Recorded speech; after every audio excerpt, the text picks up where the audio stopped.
Mesmo com o sucesso dos cinemas de rua do Recife desde o surgimento, ao longo das décadas eles acabaram entrando em processo de decadência.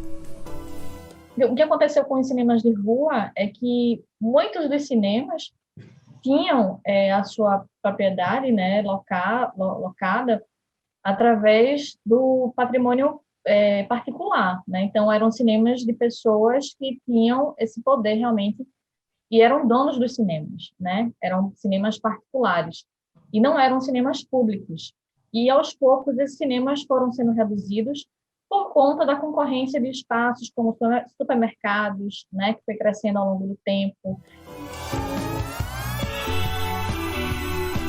Além da utilização desses espaços para o uso comercial, os antigos cinemas também foram transformados em edifícios residenciais e em igrejas. A arquiteta, pesquisadora e autora do livro Cinemas do Recife, Kate Saraiva, fala sobre as transformações realizadas nesses espaços. Um dos motivos também desse fechamento, acredito que tenha sido essa ocupação, né, por edificações verticais, né, edifícios residenciais verticalizados, que aí acabou ocupando esses grandes terrenos. E uma igreja é um dos usos que ainda permanece, né, porque também tem a mesma quantidade de público, né, os assentos, as cadeiras, então é um tipo de uso que ainda permite uma certa preservação da edificação, né, como ela era antes, como cinema. Mas outros foram totalmente demolidos.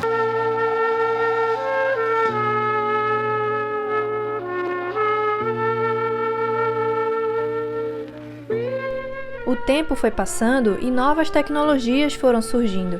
A televisão e o videocassete são alguns dos equipamentos que ganharam espaço nas casas das famílias. Francisco é um amante da sétima arte e alimentou a sua paixão dividindo seu tempo entre frequentar os cinemas da cidade do Recife, trabalhar na videolocadora Papa Fita, localizada no bairro de Água Fria, e colecionar itens dos filmes favoritos. De uma forma geral, tudo do cinema que eu ia, eu achava esplendoroso. Eu sempre estava ali para ver o filme e entrar nele. Sempre tinha isso comigo. Ganhei o meu videocassete de presente do meu pai, que eu tenho até hoje ele. E aí eu conversei com o balconista da época. Tornamos amigos, né? Eu sempre ia lá todo fim de semana, que eu reservava meus filmes para fim de semana. E quando chegava lá, também fiz amizade com a proprietária. E como eles ficavam muito atarefados, porque a locadora só vivia cheia, então eu ajudava eles ali de alguma forma a dar dica de filmes às pessoas que estavam ali, ajudava. Até que chegou o momento que houve... primeiro foi ele que veio me convidar para trabalhar lá. Foram 16 anos trabalhando lá.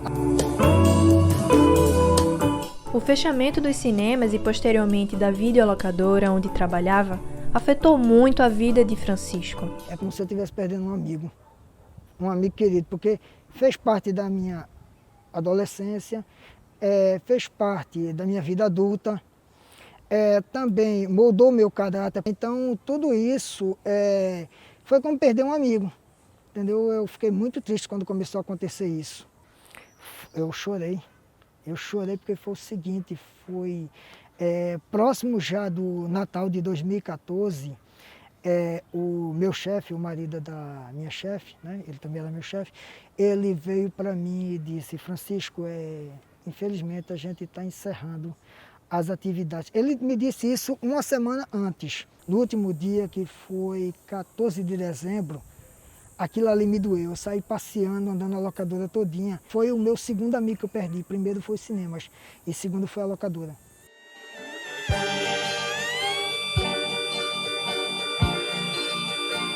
Os cinemas de shopping surgiram com uma proposta diferente para a população. O historiador Everaldo Júnior explica o contexto do surgimento dos cinemas de shopping no Recife. A ligação do cinema com o shopping já começou já há alguns anos, quando lançou o Recife 1, 2 e 3. Mas era um cinema no estacionamento do shopping, que hoje é a Boritec. Coincidentemente, começou com um período em que o espaço urbano no centro da cidade do Recife não estava legal, né? Estava ficando perigoso depois de um determinado horário e os cinemas foram ficando cada vez menos frequentados. Nesse meio tempo, né, ou nesse íntere, começou um novo formato de salas de cinema, que foi o formato multiplex. Fazia muito sucesso nos Estados Unidos, estava fazendo muito sucesso no eixo Rio-São Paulo, na década de 90, e depois chegou aqui em terras recifenses em meados de 98, né?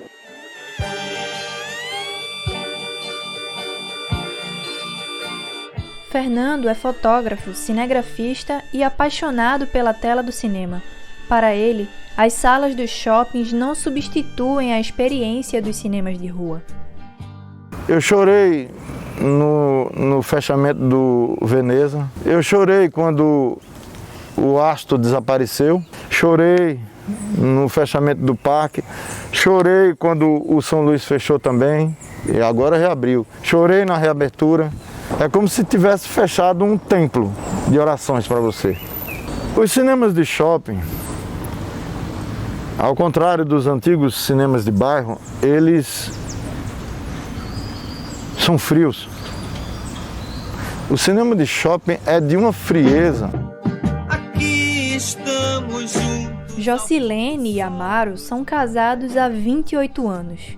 E eles também conseguem perceber a diferença entre ir aos cinemas de rua do centro do Recife e frequentar os cinemas de shopping. Na frente do cinema do passar tinha gente. Então trazia a vida ao centro do Recife. Era muito importante. Acho que até falar disso dá uma certa saudade na gente, né? Porque essa geração de agora não viveu esse tempo. Não vai ter essa oportunidade que a gente teve de conhecer os cinemas de rua, de viver essa magia, essa democracia, né? De qualquer massa poder ir ao cinema. Eu acho que eram acessíveis tanto no preço como a acessibilidade, né? A questão da mobilidade, porque como ficavam no centro do Recife, então todos os públicos vinham de vários municípios, vários bairros para poder frequentar o cinema.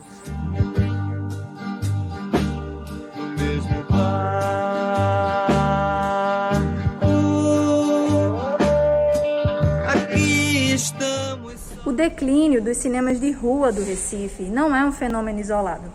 Esse movimento de fechamento acontece não só no Brasil, como também no mundo todo. E apesar desse cenário difícil para os cinemas de rua, aqui no Recife ainda existem lugares que resistem até hoje. O Teatro do Parque foi inaugurado em 1915, mas apenas anos depois, em 1921, o Cinema do Parque surgiu. O local fechou em 2010 para reformas e foi reinaugurado no final de 2020. A arquiteta Simone Osias coordenou as obras de requalificação e restauro do Teatro do Parque. Toda a parte de cenotecnia, som, luz, cinema, mecânica cênica, compatível com os grandes teatros nacionais, para que ele pudesse voltar a integrar esse circuito nacional de casas de espetáculo. Então eu tinha que ter uma ambiência de 29, com conforto ambiental, a experiência sensorial do ano de 2020. O Teatro do Parque, ele pode ser considerado o espaço público de artes mais democrático da cidade. Era o espaço onde aconteciam o Projeto 6 e Meia, o espaço onde acontecia o cinema R$1. Então a população sente falta desse espaço. A dinâmica econômica do entorno aqui do bairro também sente falta do teatro. A produção local também, então, além da importância histórica, arquitetônica que o equipamento tem, ele tem uma importância cultural e econômica para a cidade.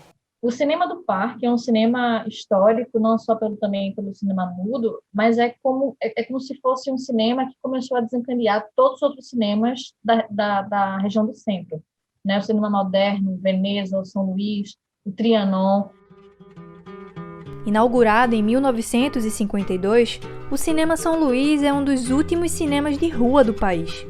O prédio foi tombado em 2008 como monumento histórico pelo governo do estado de Pernambuco.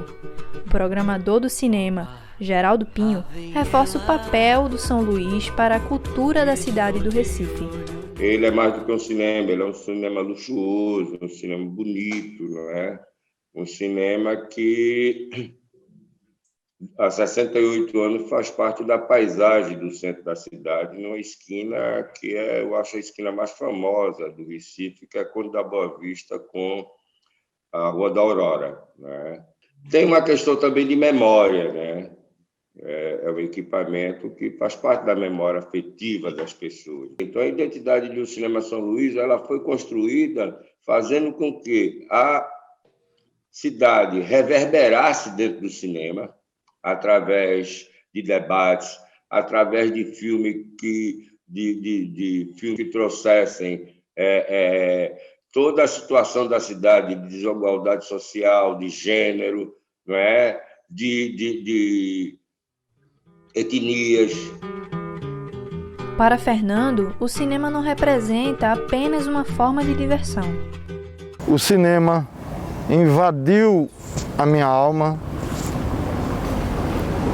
corre pelas minhas veias, marca a minha pele. O cinema para mim é tudo.